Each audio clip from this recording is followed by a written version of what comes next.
Embarking on a global tour with very little live experience and then having the nerve to call it the versus the world seems to be asking for trouble. But for Matt Johnson, going on stage has been well worth it. Tell me what you're thinking, baby. It's that missing link that there's always been between the audience. There was never that link, and that's very important, the direct feedback with the audience. I'm enjoying it, I'm learning, I'm having a good time. I think the music works brilliantly live. It's executed by great musicians. I think it sounds better than the record. It's more exciting. The beaten generation, the beaten generation, reared on a diet of prejudice and misinformation. The beaten generation. News of Johnny Marr's return to action with the gladdened the hearts of Smiths fans earlier this year. But there was some disappointment that Marr had only written half a song on the LP. If on the next record Matt writes 11, 12 great songs and I write 5, 6 or 10 songs with Matt, and I prefer the 11 that he's written on his own, then I'll wholeheartedly encourage the group to record those 11 good songs. But we probably will collaborate. The thing is, with us both being writers, since we first got together, everybody's asked this question, right, you're going to write together, you're going to write together. And I dare say we will, but it's whatever's better for the record. I don't mind, I've got no ego. I can't give you up till I've got more than enough.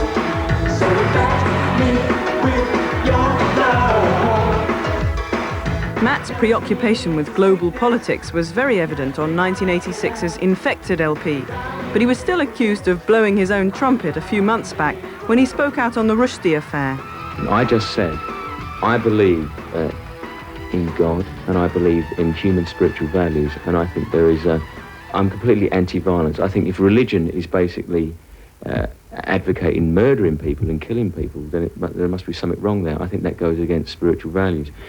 Even if what he said, I just don't believe. I'm anti-violence, and that was the crux of the statement.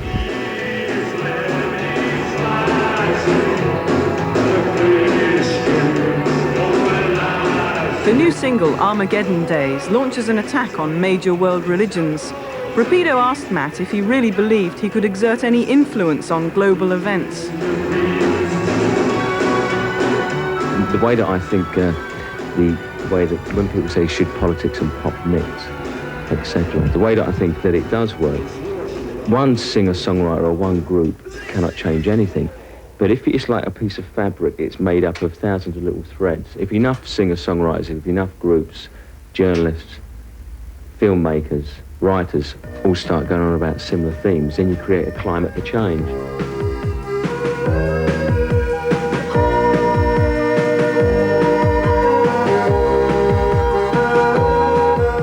Matt's public image balances precariously on the line between being out to change the world and simply being out to lunch. How would he describe his real self? Go to bed, you were watching the whites of your eyes turn red. Oh. Caring, compassionate, handsome, human. I don't know, it's too self-indulgent. If you start worrying about what people think of you, then you get really self-conscious. It's just best to do what you do. But the only trouble is, if you get an image reflected back at you of someone that's very sort of surly and depressed and suicidal, that's not me at all. I've never been like that.